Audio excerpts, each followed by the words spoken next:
2024년도 한 해를 시작하면서 기도하면서 하나님께서 주셨던 마음 중에 또 하나가 다윗의 장막을 다시 일으켜라 라는 그 마음을 좀 주셨어요.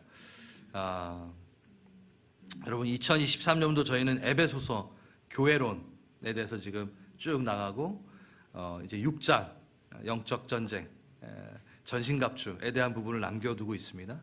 그리고 지금 최근 묵상의 역대상 지금 하고 있죠. 역대의 길을 하고 있죠. 그리고 이제 그 에베소서가 끝나면 또 요한복음을 하게 될 거고요. 이제 말씀의 홍수에 빠져서 우리가 살길 원합니다.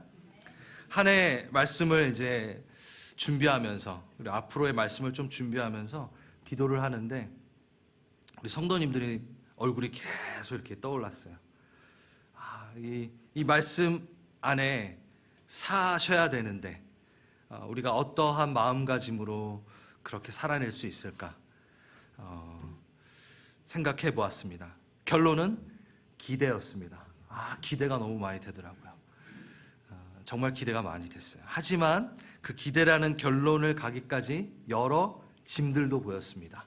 우리 성도님들이 지고 계신 짐들, 낭망들, 걱정과 근심들, 그런 게 보였어요. 그게 안 보였다면 말이 안 되겠죠. 기도하면서 그거 하나하나 이렇게 치워내면서 거기에 함몰되지 않고 끝까지 딱 갔을 때는 기대였어요. 그래서 2024년도 우리는 기대로 시작합니다. 아멘. 근데 세상이 우리에 대해서는 기대하지 못하도록 하는 것들이 참 많아요. 2023년보다 더하면 더했지 덜하진 않을 것 같아요. 기도하면 할수록 만만치 않을 또 2024년도가 될 것 같아요. 연말 연초 기도하면서 주의 장막 안에 들어가려고 노력했습니다. 그때 개인의 기도, 공동체의 기도, 기대가 막 되지만 한편으로는 이 시대와 열방을 봤을 때는 그닥 낭만적이지 않은 생각이 많이 들었어요. 많은 난리와 난리의 소문이 또 들릴 것이고 처처의 기근, 그리고 재해, 자연재해, 인재, 그런 것들이 2024년도에 아마 더 할 수 있겠다라는 그런 생각 가운데 기도를 하는데 너무 놀랍게도 2024년도 시작하자마자 전쟁의 소식은 더 들려오고 재해의 소식은 더 들려오는 것을 제가 보면서 놀랐어요.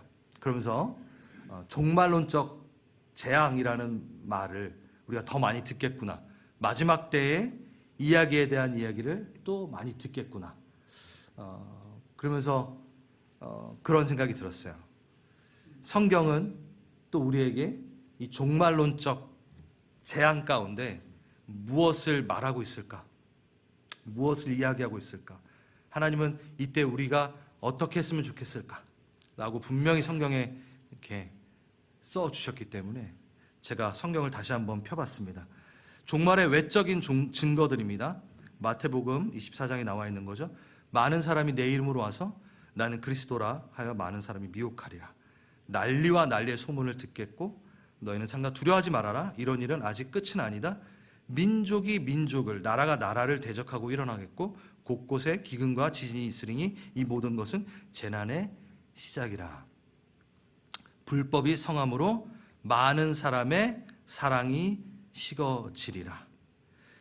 외적 증거, 종말의 외적 증거입니다. 눈에 보이는 증거. 근데 거기 말하면서도 내적 증거를 하나 얘기하세요. 많은 사람의 사랑이 식어지리라.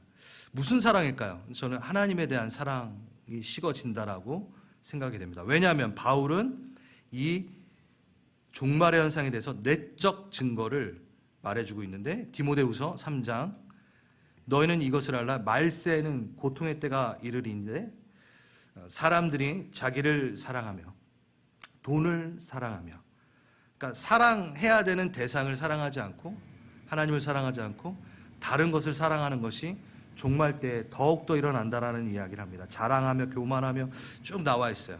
그러면서 또 쾌락을 사랑하기를 하나님을 사랑하는 것보다 더하며 경건의 모양은 있으나 경건의 능력은 부인하니. 종말의 그 현상들 중에 외적 현상들은 우리가 쉽게 미디어를 통해서도 접할 수 있죠. 그렇죠? 시대를 읽는 것은 그렇게 어렵지 않습니다. 세계의 정세를 파악하는 거 그렇게 어렵지 않아요. 시대를 읽는 것은. 기도하면서 하나님의 때를 읽으며 그 시대를 바라보는 것 그렇게 쉽지는 않습니다. 쉽습니다. 그런데 시대를 읽는 것은 쉬우나 그 시대에 맞서 기도하는 것은 좀 어려운 것 같아요. 기도를 하지 않으니까. 외적인 증거들은 막 보이고 두려움에 떨 수 있으나 우리는 기도하는 것은 쉬면 안 됩니다. 깨어 기도하는 것은 쉬면 안 됩니다. 외적 증거에 대해서 우리 많이 얘기하나 정작 해야 되는 기도는 우리가 쉬면 안 된다라는 거죠. 하늘의 의미가 부여되는 시간 안에 그 하나님의 걸음에 맞춰 그 때에 맞춰 우린 깨어 기도해야 됩니다. 2023년도에 해왔던 것처럼 동일하게 주님은 우리에게 바라는 것은 이 마지막 때가 될수록 더 나를 사랑하는 것을 점검하라라고 계속 말씀하고 계시죠. 저는 더 많이 강조돼야 되는 부분이 이거라고 생각을 합니다. 그리스도의 신부로 준비되어야 하는 것들. 여러분, 그리스도의 신부가 교회잖아요. 그렇죠? 그러면 그리스도의 신부로 준비된다는 것은 교회가 교회다우면 되는 겁니다. 그래서 우리가 2024년도 교회가 교회답기 위해 또 우리가 어떻게 해야 될까라고 했을 때 다시 되돌이켜 돌아가는 것은 다윗의 장막의 회복이겠다라는 마음을 주셔서 긴 토론이었죠. 그래서 이 다윗의 장막을 다시 한번 꺼내들기 시작했습니다. 다윗의 장막의 회복은 그 증거는 바로 교회를 얘기합니다. 방금 우리가 읽었던 사도행전 15장은요 예루살렘 교회가 회의하는 장면 가운데 나오는 구절입니다. 회의 안건이 뭐였냐면 바울과 바나바가 1차 선교여행 가운데 이방인들에게도 성령이 임하는 것을, 그러니까 교회가 탄생되는 것을 이렇게 보고한 거예요. 근데 그것을 듣고 예루살렘에 있던 사도들이, 제자들이 혼란스러워했어요. 이방인에도 성령이 임하는가? 이거에 대해서 혼란스러운 거죠. 그런데 그 얘기를 할 때 권위가 있는 이제 베드로가 딱 일어나가지고 나도 동일한 경험이 있었어. 그렇죠? 예. 그 우리 백부장 고넬료 집에 있었던 그 일들을 이야기하면서 하나님이 이 이방인들의 성령의 임하심을 인정하셨어. 이렇게 얘기합니다. 이때 예루살렘 교회의 리더격인 야고보, 우리 예수님 동생 야고보가 일어나 상황을 정리하면서 했던 말이 바로 이 말이에요. 다시 다윗의 장막이 다시 치워질 거다. 무너졌던 그 장막이 치워질 거다. 다시 일으켜질 거다. 라고 했던 아모스 선지자가 760년 전에 말했던 내용이 오늘 이 자리에 이루어졌구나 라고 얘기를 하고 있는 거예요. 내 이름으로 일컬음 받는 모든 이방인들이 주를 찾게 되는 이 장면, 교회의 탄생. 사도행전 2장에서는 유대인들만 모여있는 그 자리에서 교회의 탄생을 하나님께서 허락하셨잖아요. 언제? 오순절 다락방에서. 만국에 흩어졌던 언어들이 하나님의 이름 앞에 모여든 장면이 바로 사도행전 2장. 이건 제가 많이 했기 때문에, 그렇죠? 창세기 11장 바벨탑의 사건 가운데 자신의 이름을 드러내기 위해 모였던 그들이 어떻게 하나님의 이름을 드러내기 위해 다시 모이게 된 거예요. 흩어졌다가 하나님이 원하신 거 아니었어요? 죄악으로 흩어졌다가 하나님의 이름을 높이기 위해 만국의 열방의 사람들이 모이는 거예요. 사도행전 2장이. 왜냐하면 각국 난 방언으로, 언어로 하나님을 높이기 시작했다라고 했잖아요. 그렇죠? 그때 모였어요. 유대인들만 모였어요. 근데 유대교로 최종한 이방인들도 모였겠지만 유대인들만 모인 거죠. 그랬을 때 교회는 유대인들로 구성되었을 수 있겠다라고 착각할 수 있었겠지만 바울과 바나바가, 베드로가 전도 여행을 다니면서 이방인에게도 성령이 임하시는 것을 보고 교회가 이방인에게도 세워지는구나. 우리에서 끝나는 것이 아니구나 하면서 이것을 뭐라고 얘기하냐면 다윗의 장막이 회복되었다라고 이야기하는 거죠. 그러면 우리는 무슨 증거죠? 교회, 이방인들이 교회가 된 증거는 바로 이꼬르 다윗의 장막이 회복된 증거예요. 이해되시겠죠? 네, 이건 제가 몇 번 했기 때문에 더 자세하게 가지 않겠습니다. 여러분은 그러면 다윗의 장막이 회복된 증거로서 여러분 다윗이 장막이 되셔야 되고 그 안에 다윗이 되셔야 되고 그 안에 이루어졌던 다윗의 사명이 발견되셔야 되는 거예요. 아멘? 아멘. 그래서 우리가 다윗의 장막을 이렇게 멀리 이렇게 두고 볼 것이 아닙니다. 우리가 다윗의 장막 안에 거해야 됩니다. 우리 이방인들의 교회이기 때문에, 이방인이 교회가 되었기 때문에. 다시 아모스서에서 이것을 따와서 이야기하였다고 얘기했죠. 아모스서를 한번 읽을게요. 그날에 내가 다윗의 무너진 장막을 일으키고 그것들의 틈을 막으며 그 허물어진 것을 일으켜서 옛적과 같이 세우니 그들이 에돔의 남은 자와 내 이름을 일컫는 만국을 기업으로 얻게 하리라. 하나님께서 약속하신 이 일들이 이루어졌습니다. 아모스는요, 북이스라엘에서 활동했던 선지자입니다. 그러니까 이 내용은 뭐냐? 아직 북이스라엘도 망하지 않은 상태였고 특히 유다, 이게 분리가 됐잖아요. 그렇죠? 예루살렘 성전도 아직 무너지지 않은 상태예요. 우리 예레미야 했잖아요. 무너지지 않은 상태였어요. 북이스라엘이 있을 때니까. 그런데 아모스가 예언을 한 거예요. 예루살렘 성전이 무너질 것이다. 그런데 다시 다윗의 장막이 회복될 거죠. 회복까지 이제 말하는 거죠. 이야기하는 거죠. 그것이 바로 누구다? 예수 그리스도. 예수 그리스도로 인하여 그 일들은 일어날 것이다. 그리고 그 예수 그리스도라는 장막 안에 거하는 우리 바로 교회가 다윗의 장막의 회복의 증거가 될 것이다. 예, 좀 그래요. 어려울 수 있습니다. 예, 하지만 좀 따라와 주시기 바랍니다. 다윗의 장막의 회복은요, 그 장막 안에 거할 때 심판과 멸망으로 끝나는 게 아니라 구원과 회복으로 일어날 수 있다라는 것을 이야기하는 것이고, 지금까지 우리가 봐왔던 에베소서랑도 연결이 돼요. 왜일까요, 여러분? 에베소서는 새로운 새 사람이 태어났어요. 유대인과 이방인이 하나 되어 새 명칭을 주죠. 에베소서에서 그게 뭐죠? 한 새 사람, 하나 된 새 사람이라고 얘기하죠. 그렇죠? 예, 맞아요. 바로 다윗의 장막이 회복된 것을 보여주는 게 또 에베소서죠. 에베소서의 하나 된 이방인과 유대인들이 하나 된 그 모습, 바로 교회. 다윗의 장막이 신약의 교회와 연관이 깊다라는 것은 부인할 수 없습니다. 그래서 이 다윗의 장막 안에 가장 중요한, 뭐가 제일 중요할까요? 다윗이 중요하겠죠. 다윗의 장막이니까. 근데 그 다윗의 장막을 장막답게 하신 누구? 예수 그리스도. 예수 그리스도가 또한 중요하겠죠. 다윗의 장막 안에 세 가지 측면이 있습니다. 세 가지 측면. 예언의 성취의 측면이 있습니다. 예표적인 것. 그러니까 다윗의 언약이 성취되었다. 영원토록 견고히 설 나라를 다윗의 그 장막 안에서 이루겠다라고 선지서에서는 계속 반복이 됩니다. 그래서 언약의 완성이 되신 예수 그리스도가 그것을 완성하시죠. 그래서 언약의 성취, 예언의 성취자 예수로 다윗하고 하나님하고 약속했던 언약이 성취가 됩니다. 왜요? 다윗은 영원한가요? 영원하지 않잖아요. 근데 다윗이랑 하나님이랑 약속을 했는데 너의 나라가 영원할 것이다 라고 얘기했잖아요. 근데 다윗은 죽잖아요.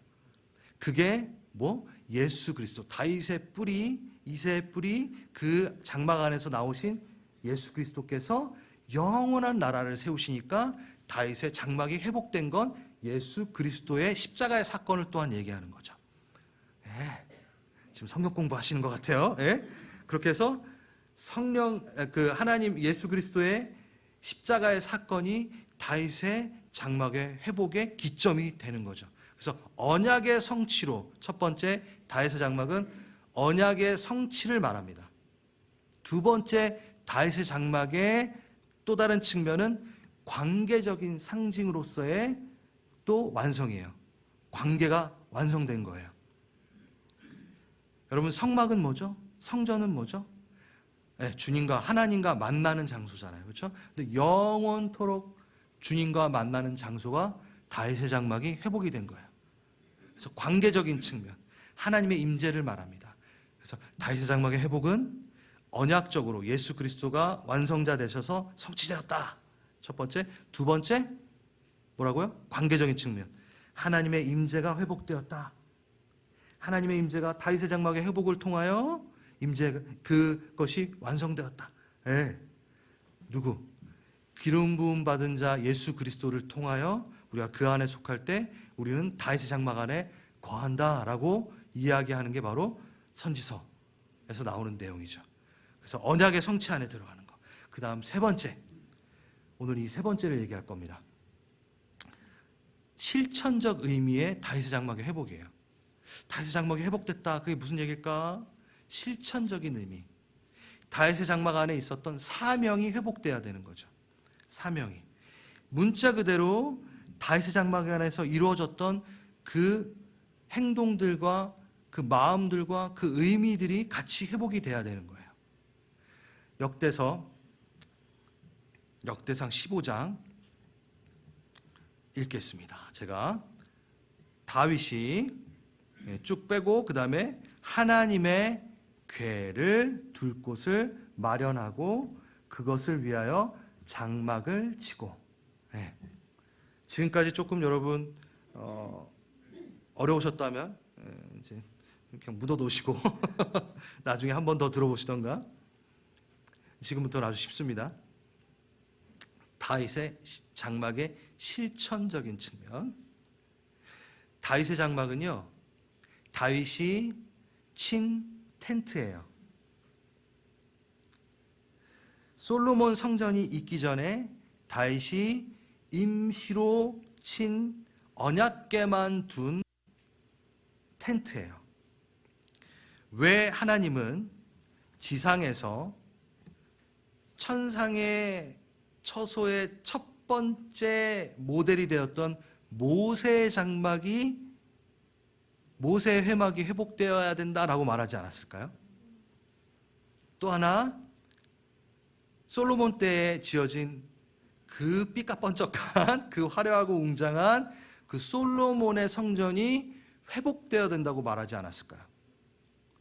왜 하필이면 임시처소, 솔로몬 성전이 있기 전에, 그리고 모세 장막에 있었던 성전 기구 하나 없이 덜렁 언약궤만 있는 초라한, 이 두 가지에 비해 초라하게 보일 수밖에 없는 다윗의 텐트가 회복돼야 된다라고 얘기했을까요? 언약궤만 덜렁 있었다니까요. 여러분, 왜 그러셨을까요? 성막의 형태, 구조를 원하신 게 아니었어요. 다윗의 마음을 원하셨던 거죠. 다윗의 마음, 내 합한 자의 마음, 그 행동들, 그게 너무 좋으셨던 거예요. 그러니까 다윗의 장막이 회복되어야 된다라고 이야기하신 거죠. 여러분, 언약궤에 대해서는 우리가 히브리서에서 많이 이야기를 나눴어요. 그렇죠? 언약궤는 하나님의 임재를 나타내요. 그렇죠? 그래서 구름 기둥이 있고 광야를 지날 때 그 언약궤의 구름 기둥 그 중간에 탁 구름이 싹 움직이면 언약궤를 들고 제사장들이 막 이렇게 쫓아갔던 거 기억나시죠? 히브리서에서. 네, 그걸 쫓아갔던 거예요. 그러니까 구름이 움직이면 언약궤, 그 안에 뭐가 있죠? 모세 율법이 들어있는 돌판이 있고, 그렇죠? 그게 이제 쫓아갔던 거예요. 누가 먼저 가시죠? 하나님이 먼저 가시면 언약궤가 쫓아갔던 거예요. 그렇죠? 그러면서 이제 가나안 땅에 도착했을 땐 구름 기둥은 없어집니다. 이제 언약궤만이, 그것이 하나님의 임재를 상징하고 언약궤를 따라가야 되는 거죠. 이제 이스라엘 백성들이. 그런데 이스라엘 백성들이 착각을 했어요. 네. 하나님이 우리를 가졌는데 우리가 하나님을 가진 마냥 전쟁을 나갈 때 야, 언약궤 챙겨. 아주 부적처럼 언약궤를 들고 다닌 거예요. 하나님 보시기에 가슴이 아프고 괘씸한 부분도 없지 않아 있죠. 그래서 전쟁 가운데, 블레셋과 전쟁 가운데 상상도 못했던 일이 일어납니다. 언약궤를 뺏깁니다. 이걸 이제 역대상에서 아주 자세하게 할 겁니다. 여러분 기대하십시오. 이 일이 일어났어요. 그러면서 적들의 수중에서 언약궤는 템을 취급받으며 왔다 갔다 하며 그냥 돌려집니다. 그러다가 다윗이 왕자에 오르자마자 제일 먼저 했던 게 뭐야? 언약궤를, 하나님의 임재를 제대로 하나님을 대우해야 하기 위해서 언약궤를 찾으러 옵니다. 근데 실수하죠. 그래서 하나님의 방법으로 공부하지 않고 냅다 그 열정으로만 갖고 올라가다가 어떤 일이 일어나죠? 새술에 막 되게 좋은 걸 준비했지만 하나님의 방법이 아니었어요. 움직였어요. 그래서 우사가 만지고 우사가 죽고 막 이런 일들이 일어나죠. 역대기에서 하겠습니다. 자, 그러다가 이제 오베데돔 집에 있다가 제대로 공부하고 이제 언약궤를 다윗성으로 이제 모시게 되는 거죠. 그때 쳤던 장막이 바로 다윗의 장막이에요. 언약궤가 원래는 실로에 있다가 뺏겼거든요. 그러다 그때는 기브온에 또 있었어요. 성막, 그 모세의 성막. 그러니까 거기 뭐 번제단, 물두멍, 그 모든 그런 성전의 기구들은 다 기브온에 있었어요. 그런데 기브온에다 안 가져가지고 다윗성으로 갖고 오는 거야, 다윗이. 이야, 참 대단한 사람이죠. 하나님의 임재, 그걸 너무 갈망했던 거예요. 그걸 따로 두고 싶지 않았어요. 그 성 가운데 두고 싶었던 거예요. 하나님 그 마음에 허락하신 거죠. 원래는 휘장을 지나 언약궤에 들어가야 되는데 그 모든 성전 기구를 다 지난 다음에 언약궤를 맞이해야 되는데 뭐요? 텐트 하나 덩그러니 있고 언약궤 있고 휘장도 없어요. 대제사장은 1년에 한 번 들어갔어요. 그냥 들어가면 죽어요. 다윗은 언약궤를 그냥 본 거예요. 와우. 교회를 말하고 있잖아요. 예수 그리스도를 말하고 있잖아요. 그 언약 가운데 바로 맞대하는, 이건 구약에서는 정말 상상도 못할 일들인 거죠. 대제사장과 많은 제사장들이 놀랬을 거예요. 다윗 왕이시여, 당신 미쳤습니까? 언약궤를 그냥 마주대하는 텐트 하나 놓고 이게 무슨 일입니까? 물등을, 번제단을 지나고 물등을 지나고 금촛대를 지나고 분향단을 지나고 그래가지고 휘장이 1년에 한 번 겨우 들어가는 그 언약궤를 어찌 텐트 하나에 놓고 덩그러니 언약궤를 놓고 담대하시도다. 어떻게 다윗 그냥 들어갑니까? 이 일이 일어난 거예요. 이게 바로 교회입니다. 이게 바로 우리입니다. 예, 그것을 예표하고 있는 거예요. 그 당시 개념으로는 너무나 파격적인 그 모습, 다윗의 모습을 한번 상상해 보십시오.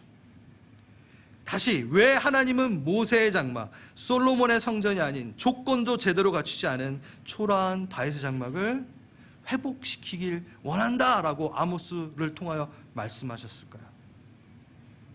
이것은 다윗이 시도한 사건의 회복, 그 마음의 회복을 말하는 거예요. 그 임재를 바라는 마음, 그 형식적인 틀 말고, 예배를 드리는데 그냥 형식적인 거 말고, 첫 찬양 시작했으니까 그 다음에 대표기도 나왔고 그 다음에 헌금하고 그 다음에 그런 어떠한 차례가 아니라 그 전체가 다 하나님의 임재를 통하여 내게 생명으로 다가오는 그 떨리는 마음, 예배의 회복, 임재의 회복, 하나님의 영광에 대한 갈급함, 그게 바로 교회, 교회가 교회다운 것, 다윗의 장막의 회복, 그걸 너무 원하시는 거예요. 하나님은 휘장을 찢으시고 시공간을 넘어 자녀들을 만나려고 오셨는데 유일하게 그것에 화답한 자는 바로 다윗이었던 거죠. 그 화답의 완성자는 또한 예수 그리스도시고,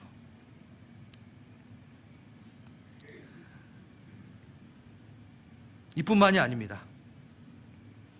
언약궤를 옮길 때, 그 다윗의 장막 안에 들어가기도 전에 언약궤를 옮길 때, 오베데도즘에서 갖고 올 때 6걸음마다 예배를 드립니다. 하나님이 시키지도 않았어요. 지금 솔직히 하나님 시킨 게 하나도 없어요. 다윗의 장막을 만들어라 안 말씀하셨거든요. 자원하는 그 마음, 그 예배드리기 원하는 그 자원하는 마음. 다윗이 예루살렘 왕으로 재임하는 기간 33년 동안 아주 가까이에서 하나님의 임재를 사모하며 예배합니다. 33년. 뭔가 이렇게 연결되지 않나요? 제가 너무 껴맞히나요? 예수님의 삶의 사생애와 공생애를 다 합친 예수님의 삶을 예표해요. 다윗은 예수를 예표해요. 그러니까 지금 예수님이 하시는 모든 걸 다윗이 지금 하고 있고, 예수님이 그것을 완성시키고, 작은 예수는 우리는 또 다윗 되어 작은 예수 되어 이걸 동일하게 해야 되는 거예요. 역대상 29장 역대기에서 할 겁니다. 근데 언약궤를 그냥 덜렁 텐트에만 뒀다라기보다는 거기에서 어떤 일이 일어나는지 아세요? 노래하는 자만 4,000명, 악기를 다루는 자만 4,000명, 총 8,000명의 찬양팀이 다윗의 장막을 둘러쌉니다. 와우, 그게 바로 다윗의 장막이에요. 당대에 내노라는 찬양팀 4,000명, 악기팀 4,000명, 어우, 너무 좋을 것 같아. 그 4,000명이요 24시간 교대로 그 다윗의 장막을 둘러싸 예배를 드리는 거예요. 계속 예배 드리는 거예요. 물두덩, 번제단, 금촛대, 뭐 그게 아니라 예배로 감싸는 교회. 또 교회를 예배하잖아요. 24시간 삶의 예배를 드리는 교회. 건물 교회 말고 여러분 한 명 한 명 교회. 24시간 예배 드리는, 여러분 안에는 4,000명의 찬양팀이 있습니까? 4,000명의 악기팀이 있습니까? 여러분 안에 지금 8,000명이 있나요? 다윗의 장막. 그 예배, 그 예배를 드리며 어떤 게 쓰여졌나요? 아삽의 시, 아삽이 거기 찬양 인도자였어요. 다윗의 시, 시편이 쓰여졌어요. 여러분 24시간의 예배를 드리며, 24시간 예배를 드린다고 계속 막 찬양하, 그게 아니라 이 삶 전체가 다 예배가 되는 거죠. 그 예배 가운데 여러분은 뭘 쓰고 계시나요? 여러분의 역사를 쓰시나요? 아니요, 시편을 쓰셔야죠. 다윗의 시편을 쓰셔야죠. 시편 100, 이제 160편, 170편 나오는 거죠. 여러분 시편을 쓰셔야 돼요. 그 8,000명의 찬양팀과 함께 새로운 선포, 새로운 스토리, 새로운 간증들 쓰는 거예요. 그게 다윗의 장막의 회복입니다. 그게 바로 여러분. 누가 나를 위로해 주지? 여러분. 누가 예수 그리스도를 위로해 주지? 여러분. 십자가에 쓸쓸히 홀로 달리신 그 예수 그리스도를 누가 위로해 주지? 여러분. 네. 누가 이 회복된 다윗의 장막에 다시 다윗이 되어 주시겠습니까? 여러분. 아름다운 예배를 세팅할 자 누구입니까? 여러분. 새해에도 우리는 인생에 담당해야 될 많은 무게들이 여전히 있습니다. 짐이 있어요. 여러분 짐이 있죠? 재정이라는 짐이 있어요. 대출이라는 짐이 있어요. 직장, 육아, 렌트비, 사회관계망 안에서의 그 이해관계 안에서의 그 스트레스, 사람을 대하는 짐, 어쩔 땐 외로움, 건강, 질병의 짐. 여러분 힘들고 오늘 찬양도 했지만 지치고 낭망할 때도 있지만 여러분 이거를 지고 가야 될 수밖에 없을 때가 있어요. 여러분 육아의 짐이 힘들어 자녀를 버리시겠습니까? 아니잖아요, 그렇죠? 그걸 짐이라고 좀 표현하긴 뭐하지만 맡겨진 사명인 거죠. 맡겨진 무게인 거죠. 여러분, 그거 들고 가실 때 혼자 가시면 얼마나 힘들겠습니까? 그때마다 어디에 들어가셔야 돼요? 다윗의 장막 안에 들어가셔야 돼요. 들어가셔야 돼요. 내 짐을, 너의 짐을 나에게 맡기라 하신 그분 안에 들어가셔야죠. 그래서 주님 앞에 그 짐을 맡기십시오. 맡기십시오. 그 맡길 때 어떤 일들이 일어나나요? 주님, 이게 저에게 짐이에요 라고 했을 때 당장에 그 짐을 벗겨주실 때도 있어요. 시간의 창조주요 역사의 주관자신 그분은 못할 게 없습니다. 그래서 전심으로 그 장막 안에 들어가는 자에게 그 짐을, 주님 이게 저에게 짐이에요 했을 때 그거를 즉시 내려주시는 분이 하나님이세요. 그런데 어쩔 때는 그 짐을 너가 져야 돼. 그래서 짐을 내려놓게 하진 않지만 감당할 수 힘을 주시기도 합니다. 우리가 다 내려놔야 되는 것은 아니잖아요. 그렇죠? 분명히 내려놔야 되는 것, 빨리 내려놔야 되는 것은 하나님께서 내려놓게 하십니다. 그것 원하세요. 그 여러분들의 아픔, 낭망들, 외로움들, 질병들 빨리 내려놓기를 원하세요. 그리고 같이 내려놓으세요. 한데 또 져야 되는 짐은 지고 가야 되기 때문에, 맡겨진 사명이 있기 때문에, 돌봐야 되는 가정이 있기 때문에 져야죠. 아버지들이 져야죠. 그럼 그때 그걸 내려놓게 하시나요? 아니요. 그 장막 안에 거할 때 뭐요? 힘을 주십니다. 그때는 멋지죠. 하나님의 방법이 있다니까요. 바다가 갈라졌으면 좋겠는데 바다 위를 걷게 하시는 새로운 방법으로. 또 어떨 때는 어떨까요? 그 짐은 갖고 있으나 그 힘을 주실 때도 있지만 어쩔 땐 평안을 주세요. 전혀 이게 짐 같지가 않아. 힘으로 막 싸워야 될 때는 그 힘도 주지만 그 장막 안에 거할 때 그 짐이 짐 같지가 않아. 평안해. 그 평안함을 주십니다. 폭포수와 같은 은혜로 평안을 주십니다. 또 하나, 이게 짐인 줄 알았는데 와, 나를 성장케 하는 너무나 필요한 상급의 매개체구나. 내 상급의 매개체네. 이 짐이, 이거 짐이 아니었어. 오히려 선물처럼 느껴져. 그래서 벌떡 일어나는 거예요. 이건 내가 짐이 아니었어. 하나님께로 더 가깝게 하는 매개체였어. 날 성장케 하는, 예수를 더 닮게 하는 매개체였어. 그래서 벌떡 일어나게 하죠. 그게 다윗의 장막 안에 이루어지는 일들입니다. 하나님 앞에 이루어지는 일들입니다. 여러분, 하나님 장막을 벗어나 짐 지고 혼자 걸을 때 죽어요. 남들하고 비교하게 돼요. 우리 젊은이들만이 아니라 아무튼 요즘에 SNS 보십시오. 그냥 많은 사람들이 얘기하잖아요. 최상의 것을 올리잖아요. SNS 올릴 때 자기 삶에 제일 맛있었던 걸 올리고 제일 이쁜 걸 올린단 말이에요. 그럼 사람들은 그걸 보고 나의 평범하고 비교해요. 평범함하고. 누가 맨날 그렇게 먹고 누가 맨날 그렇게 살아요? 못해요. 근데 그거를 올릴 때 그거랑 나의 평범함이랑 비교해. 초라해. 주님, 나는 뭡니까? 또 이렇게 돼. 외로워요. 막 또 이렇게 돼. 그래요. 우리 외로울 때 여러분이 친구가 되어줘야 됩니다. 근데 제가 그걸 부인하는 건 아니에요. 저도 여러분 개인적으로 만나면 항상 위로하고 격려하고 해줘요. 근데 담임 목사이기 때문에 그것만 말할 수는 없어요. 여러분 힘내십시오. 예, 일어서야 됩니다. 이 얘기 해야 돼요. 그러니까 비교하지 마세요. 장막 안에 들어가세요. 장막 안에 들어가면 해결이 돼요. 눈이 떠져요. SNS에 갇혀가지고 그렇게 되지 않아요. 하늘을 날아다닌다니까요. 다윗의 장막은 지극히 개인적인 친밀함의 이야기도 있지만 열방을 향해 눈을 뜨게 하고 기도하게 하세요. 너무 좋아요. 사모하십시오.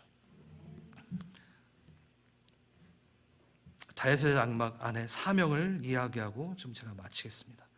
여러분, 이 회복된 장막 안에 제일 먼저 누가 있어야 돼요? 다윗이 있어야 돼요. 다윗이 있어야 돼요.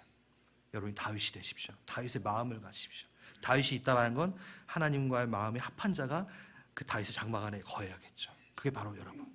근데 사명이 없다면, 다윗과 다윗의 사명이 없다면 하나님께서 다윗의 장막을 왜 회복시키셨겠어요? 이유가 없죠. 기능을 안 하는데. 그 다윗의 장막의 기능은 뭘까요? 방금 말했던 것들은 동일합니다. 다윗은 정말 재밌게도 예수 그리스도를 예표하는데, 다윗은 왕이었어요. 또 하나, 대제사장만 들어갈 수 있는 언약궤를 마주대하는 제사장이었어요. 제사장이 따로 있었거든요, 그 시대에 또. 그리고 또한 다윗은 뭐였죠? 선지자였어요. 예언했어요. 여러분, 다윗의 시편을 보십시오. 복음을 전했고, 그가 쓴 그 시들은 예수 그리스도를 예언했고 선지자였던 거죠. 예수께로 돌아오라. 네. 그래서 기름 부음 받은 새 직분, 새 직임. 누구? 왕? 어이구, 제사장? 이거부터 해야죠. 제사장, 선지자. 다윗이라는 한 사람 안에 이 기름 부음 받은 새 직분이 다 뭉쳐져 있고 수행해냅니다. 그게 누구시죠? 예수 그리스도십니다. 완전하게 수행해내시는. 근데 그건 예수님만이 갖고 있는 독특한, 이 세 가지 중에 독특한 사역 하나, 죄를 사하시는 사명은 아무도 감당 못해요. 그건 따라 못해요. 예수가 그 사명을 감당하시고, 우린 또 작은 예수 되어 뭘 감당하죠?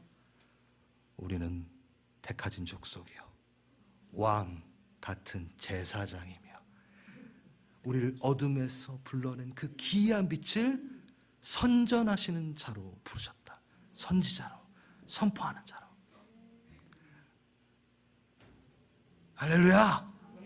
다윗의 장막의 회복은 뭘 말하냐면 왕적 사명이 회복되는 것을 말합니다. 제사장적 사명이 회복되는 걸 말합니다. 선지자적 사명이 회복되는 걸 말합니다.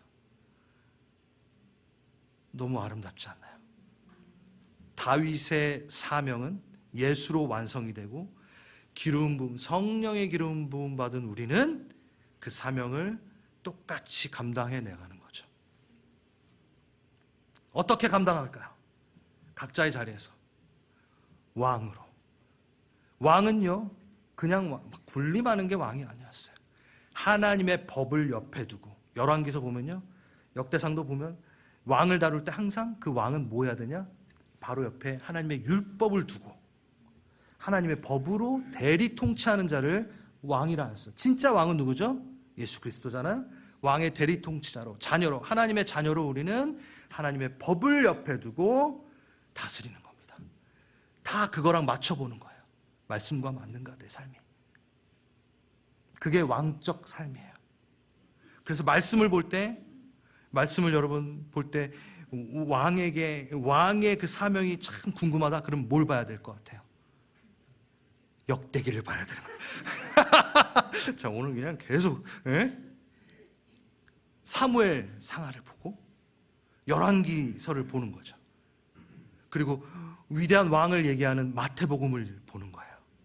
와, 그게 바로 그 왕적 사명을 갖고 말씀을 보고 말씀을 두고 그 말씀의 기준으로 살아가는 거죠. 그럼 이제 제사장은 뭔가요? 제사장은 누구? 하나님을 앞에 모시고 백성을 뒤에 두고. 이게 방향이 이거예요. 네? 그래서 하나님을 앞에 두고 제사장 여기 백성을 들고, 그러니까 백성의 연약함을 다 갖고 나아가는 거예요. 중보기도 하는 거죠. 양심에 화인 맞은 자는 기도를 못해요. 죄인들은 기도를 못해요. 그러니까 나는 양심의 화인을 맞지 않은 자로서 그 양심에 화인 맞은 자의 죄악까지 가져가며 같이 나아가는 게 제사장이거든요. 그래서 중보기도 하는 거예요. 이 땅의 악에 대해서, 부조리에 대해서 그냥 손가락질하는 게 아니라 주님 고치소서. 제가 이걸 들고 나아갑니다. 내 옆에 성도의 연약함을 같이 붙들고 기도하는 거예요. 내 성도의 질병을 붙들고 같이 기도하는 거예요. 제사장적 사역이죠. 얼마나 멋있어요. 그 다윗의 장막 안에서 왕적 제사장적 사명을 당하는 거예요. 기도하는 거죠, 그렇게. 그리고 또 선지자적 사명으로. 예. 어떤가요? 선지자는 누구? 하나님을 뒤에 모시고 백성을 앞에 두고. 틀려요, 제사장이랑. 근데 반대예요. 하나님의 말을 받는 거예요. 머리에 저장해요. 뒤에서 하나님 막 말해요. 이렇게 그거를 갖고 뭐예요? 선포하는 거예요. 기이한 그 빛을 선전하는 거예요. 복음을 전하는 거예요. 예수께로 돌아오라. 선지자들이 예언, 미래의 일을 말하는 그거는 20%를 했잖아요. 80%는 다 뭐였다고요? 주께로 돌아오라. 주의 마음이 이거야. 주님의 마음은 이거야. 라고 알려주는 거예요. 주님을 마음을 알지 못하는 사람들에게 계속 주님의 이야기를, 주님 너를 사랑하셔. 주님이 이것에 대한 회복을 원하셔. 라고 얘기하는 거죠. 여러분이 그 역할을 감당하시는 거예요. 아멘. 그래서 우리 왕적 사명, 제사장적 사명, 선지자적 사명을 그 다윗의 장막 안에서 힘을 얻어 그 안에 항상 거하며 그 성령의 기름 부음 안에서 수행해 나가는 거죠. 너무나 아름다운 이야기입니다. 찬양을 할 때도 요거 해야겠다. 아직 시간 있어요. 찬양을 할 때도 저는 또 찬양 사역자였기 때문에 이게 너무 재밌어요, 여러분. 찬양을 할 때 왕적 사명을 갖고 찬양하는 자는 어떤 찬양을 부를까요? 왕이신 하나님 높임을, 하나님을 왕으로 모시며 그 왕의 대리 통치자로 그런 찬양을 부르는 거예요. 그리스도 진리로 다스리네. 주님, 제가 진리로 다스리게 하소서.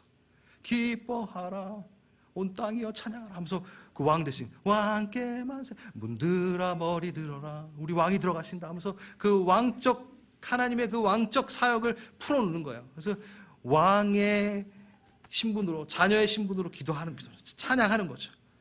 그리고 말씀을 옆에 뒀으니까 주 말씀 향하여 달려가리라. 이게 왕적 사명을 갖고 부르는 찬양이겠죠. 너무 좋지 않아요? 제사장적 찬양은 어떨까요? 코람데오의 찬양. 주님 앞에 주께서 높은 보좌에 앉으셨는데 임재 가운데 싹 들어가가지고 중보하며 들어오라 지성소로 오라, 이 찬양. 이게 제사장적 찬양이에요. 다윗의 장막 안에 들어가며 하나님을 존전 앞에 두고 그 임재 안에 거하는 찬양들, 다윗의 머무름의 찬양들, 다윗의 머무름의 찬양들, 시편 찬양 많잖아요. 목마른 사슴 시냇물을 찾아. 주님, 제가 목마릅니다. 저의 연약함, 내 주의 연약함 채워주십시오. 선하신 목자 날 사랑하는 분. 그 찬양하는 거예요. 그게 제사장적 찬양이에요. 선지자적 찬양은 뭘까요? 제가 좋아하는 거. 세상 권세 멸하시러 주님 이 땅에 나타나시었네. 요즘에 이런 찬양이 좀 부족한 것 같아요.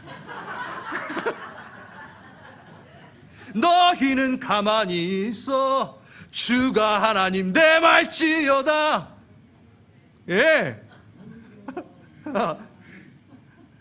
선포하는 거야. 하나님의 왕 되심을, 하나님의 광대하심을 막 선포하고, 주님 막 문들아 머리들아, 이것도 좋아요. 모든 닫힌 문들은 열릴지어다. 왕이 들어가신다. 찬양하는 거죠. 주의 성령이 내게 임하여 주를 찬양합니다. 주께서 천진에 온다. 강한 용사. 다음 주 있어요? 할렐루야. 다음 주에 저 사람이 하신다고요? 네. 세상을 향해 선포하는 거. 열방아 들어라. 맨날 나 위로해 주, 이것도 해야 돼요. 근데 맨날 갇혀서 나 위로해 주시고 나 사랑해 주시고 이것만 하면 안 되잖아요. 제사장적, 선지자적 찬양을 해야죠. 세상아 들어라. 우리 찬양해야 됩니다. 세상을 향한 선포를 하는 거죠. 아멘. 자, 마무리하겠습니다.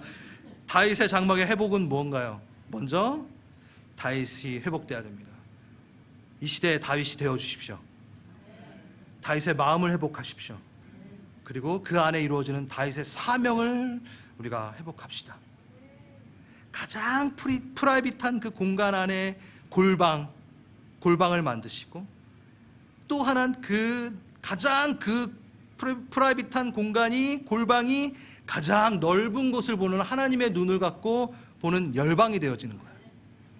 골방, 열방, 너무 좋네. 방방. 골방이 되었다가 열방이 보여지는 다윗의 장막.